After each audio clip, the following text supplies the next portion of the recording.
Epistemologi.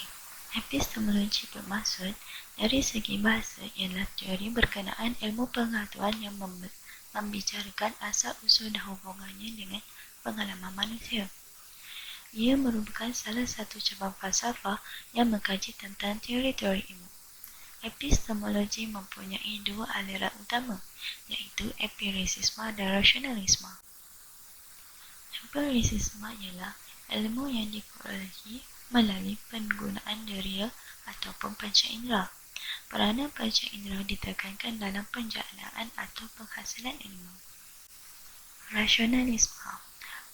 Rasionalisme ialah ilmu yang diperolehi daripada penggunaan akal yang rasional. Rasionalisme menyangkal pandangan empirisisme dengan mengatakan bahawa diri boleh menipu. Seterusnya, definisi ilmu. Ilmu dari segi bahasa bermaksud daripada perkataan Arab iaitu alima yang bererti mengetahui. Manakala dari segi istilah, ilmu memberi erti tentang segala pengetahuan atau kebenaran tentang sesuatu. Ilmuwan Islam seperti Al-Farabi telah mengkategorikan ilmu kepada dua, iaitu ilmu nakli ataupun ilmu fardu ain dan juga ilmu akli iaitu ilmu fardu kifayah. Manakala tokoh barat seperti Kneller mengkategorikan ilmu kepada beberapa kategori mengikut hierarki akal. Ilmu dibahagikan kepada wahyu, empirikal, rasional, intuisi dan autoritatif. Seterusnya, ilmu sains, ilmu agama dan ilmu falsafah. Ilmu sains ialah ilmu yang membuktikan kebenaran menerusi penakulan. Terdapat dua jenis ilmu iaitu ilmu sains tabi'i ataupun natural science dan ilmu sains sosial. Seterusnya, ilmu agama. Ilmu agama ialah ilmu yang percaya akan kebenaran berasaskan spekulatif. Dan yang terakhir ialah ilmu falsafah. Ilmu falsafah ialah ilmu yang berada di antara agama dan sains. Ilmu falsafah membawa kebenaran berteraskan penakulan dan spekulatif. Seterusnya, hubungan agama, falsafah dan sains. Jika dilogikkan dalam satu bentuk ajar, ilmu falsafah berantara di antara agama dan sains. Ketiga-tiga ilmu ini merupakan usaha yang membawa kepada kebenaran. Seterusnya, kesan daripada epistemologi.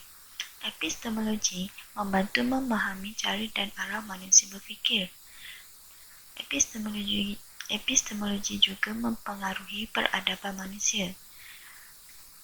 Epistemologi mendorong manusia untuk berfikir dan mencipta sesuatu yang baharu dan membantu seseorang untuk mengetahui perkara yang ada dalam sesuatu bidang. Perkembangan epistemologi terhadap ilmu sains, ilmu agama dan kaitannya dengan falsafah.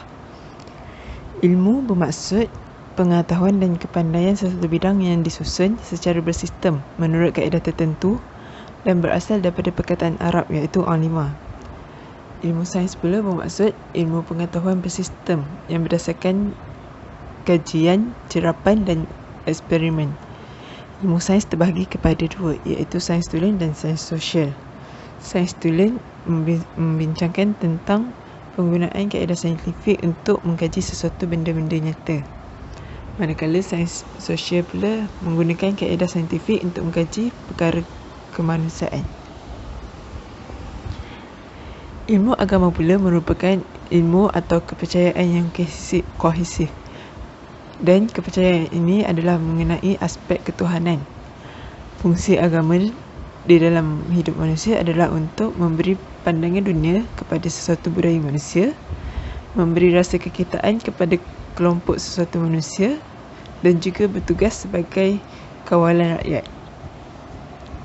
Hubungan di antara falsafah dan sains adalah kedua-duanya sama membahaskan tentang sesuatu hakikat. Sains mencari kebenaran sesuatu hakikat, manakala falsafah pula menghampiri kebenaran sesuatu hakikat. Hubungan antara falsafah dan agama pula adalah untuk melahirkan insan yang beradab, berilmu dan beramal dengan ilmunya, serta untuk melahirkan insan yang sentiasa meletakkan sesuatu pada tempatnya. Kesan kesan perkembangan epistemologi terhadap sains dan agama dan kaitannya dengan falsafah. Ia mampu membentuk menjadi insan yang seimbang dan harmoni antara perkara dunia dan perkara akhirat, serta membantu membentuk pemikiran yang baik dan seimbang serta menjauhi keraguan. Sekian, terima kasih. Kaedah dan sumber perolehan ilmu terbahagi kepada dua, iaitu deduktif dan induktif. Deduktif ialah menyatakan kesimpulan daripada yang umum kepada yang khusus, dan induktif ialah menyatakan kesimpulan daripada yang khusus kepada umum. Di bawah deduktif terdapat sumber akal, iaitu menggunakan akal fikiran untuk membezakan baik dan buruk, digunakan oleh kelompok rasionalisme. Socrates dan Plato menggunakan akal untuk memahami hakikat kewujudan. Di bawah induktif terdapat panca indera, iaitu menggunakan 5 panca indera manusia, mendapat ilmu melalui beberapa percubaan dan pengalaman, digunakan oleh kelompok empiricisme. Disokong oleh David Hume, John Locke dan Roger Bacon, ilmu datang dari fakta-fakta alam. Kaedah dan sumber perolehan ilmu yang lain-lain ialah intuisi, iaitu kesedaran sesuatu yang dialami, pernah dikenali atau dipelajari sebelumnya. Seterusnya adalah ilham, iaitu merupakan cahaya yang datang kepada nurani, bersih dan lembut. Seterusnya adalah wahyu, segala yang disampaikan oleh Allah kepada Nabi dan Rasul yang berupa ajaran atau perkabaran dalam bentuk sejarah, hukum hakam, peristiwa akan datang dan perkara gaib dan lain-lain. Assalamualaikum, saya Farah Rina dan saya ingin membentangkan tentang teori kebenaran.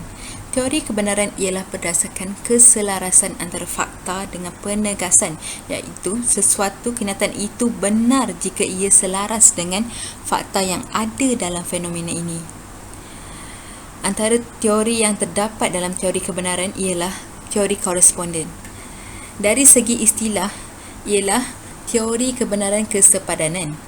Teori koresponden ialah kebenaran sesuatu pernyataan itu adalah ditentukan oleh sama ada apa yang dinyatakan oleh kenyataan itu adalah sepadan atau serupa dengan apa yang terdapat di luar sana, iaitu hakikat yang terdapat di alam nyata itu. Untuk mengenal pasti, teori koresponden ialah bergantung kepada sama ada yang dinyatakan oleh pernyataan itu adalah serupa atau bersamaan dengan hakikat yang terdapat di luar sana seperti yang digambarkan oleh ayat atau pernyataan itu. Dan seterusnya, teori coherence merujuk kepada kriteria yang digunakan untuk menentukan sama ada sesuatu pernyataan itu benar atau palsu.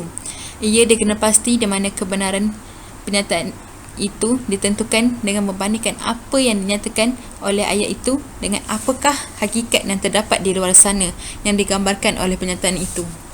Jika ada kesamaan, maka ayat itu dianggap benar. Teori coherence boleh dikenal pasti dengan menghubung-kaitkan dan mencari hubungan di antara sesuatu ayat itu dengan ayat-ayat yang berkaitan, dan mestilah terdapat konsistensi. Sekiranya pernyataan itu adalah konsisten, maka pernyataan itu boleh dianggap sebagai benar. Yang seterusnya ialah kaedah uji kaji. Sebelum abad ke-17, kaedah uji kaji tidak diguna pakai. Hal ini kerana sesuatu teori itu diterima atas dasar penghujahan logikal dan rasional. Pada zaman Greek, ianya tidak bersifat eksperimental tetapi teoretikal dan spekulatif. Pada abad ke-17, terdapat perubahan dalam penghasilan ilmu sains. Terdapat kriteria yang kedua yang digunakan, iaitu kaedah uji kaji, dan ini melambangkan sebagai fahaman empirism dalam epistemologi. Maka abad ke-17, sains berubah kepada satu ilmu yang bersifat rasional dan empirisis. Yang seterusnya, heuristik.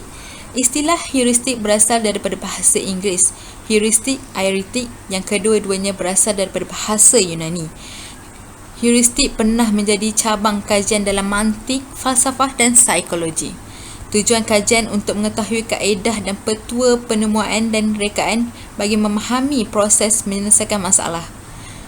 Pengetahuan heuristik boleh digunakan untuk pengajaran matematik, Makna lain heuristik ialah berupa satu kata sifat yang bermakna sifat memperhambakan untuk penemuan. Hujah heuristik berasaskan kepada aruhan dan analogi permulaan. Namun, hasil heuristik tidak boleh dianggap sebagai pandangan yang teliti. Pentakwilan heuristik bersifat sementara dan munasabah.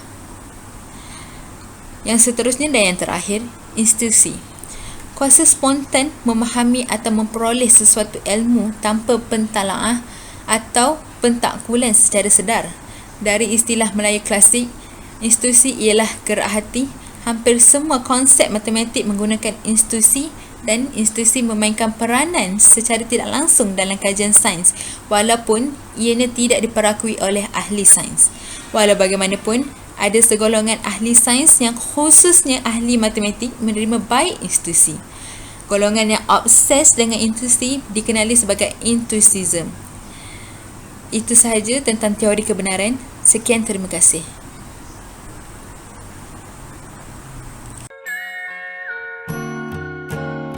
Menurut ilmu Khaldun, ilmu terbahagi kepada dua bahagian iaitu ilmu nakliyah dan ilmu aqliyah. Ilmu nakliyah juga terbahagi kepada dua kategori iaitu ilmu yang bersumberkan syariat, yakni wahyu seperti Al-Quran dan As-Sunnah. Yang keduanya ilmu bukan bersumberkan wahyu seperti ilmu hadis, ilmu usul fiqh, ilmu kalam dan ilmu tasawuf. Ilmu aqliyah pula adalah hasil daripada akal dan pemikiran manusia yang berhubung rapat dengan kemajuan dan peradaban manusia. Ilmu aqliyah terbahagi kepada 4 kategori seperti ilmu logik, ilmu fisik, ilmu metafisik dan ilmu pembelajaran. Sifat-sifat ilmu pula terbahagi kepada 3 iaitu Rabbaniyah, terbuka dan syumul. Rabbaniyah bersifat menyeluruh di mana Al-Quran dan As-Sunnah dijadikan sebagai sumber utama. Ilmu juga bersifat terbuka iaitu diperoleh daripada sumber yang benar melalui kajian, pemerhatian dan lain-lain.